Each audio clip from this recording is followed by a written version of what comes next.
Hola, ¿qué tal, tejedor, tejedora? Hoy te voy a mostrar cómo conseguir estos bordes muchísimo más rectos que, como ves, están aquí. Primero vamos a empezar a hacer el método de siempre. Normalmente cuando terminamos la labor, aquí ya tengo el último punto hecho, lo que hacemos es girar la labor como si pasáramos la hoja de un libro, en este sentido, ¿verdad?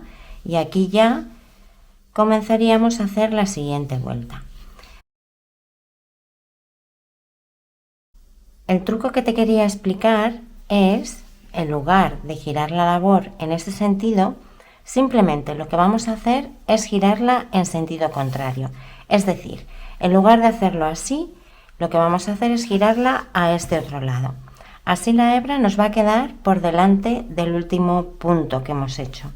Ahora hacemos nuestra cadenita de subida y comenzamos a tejer en el punto normal como seguiríamos tejiendo la labor, ¿vale?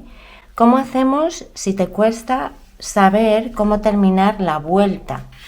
Vale, pues aquí lo que hacemos es, mira, en el punto anterior, este sería mi penúltimo punto, y cómo identifico el punto en el que debo tejer al final. Vemos aquí el puntito, vemos la espiga con las dos patitas y lo que tengo que hacer es introducir por debajo de esa espiguita.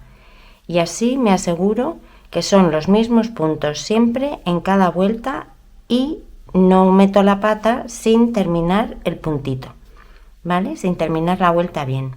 Y ahora ya, como hemos explicado, pasamos a la siguiente vuelta haciendo ese giro al revés para que me quede la hebra por delante.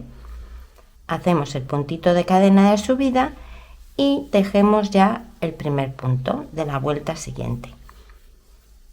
Y ahí ya lo tenemos. Conseguiremos así estos bordes muchísimo más rectos que de la forma habitual.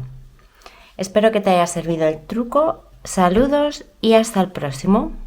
Un besito.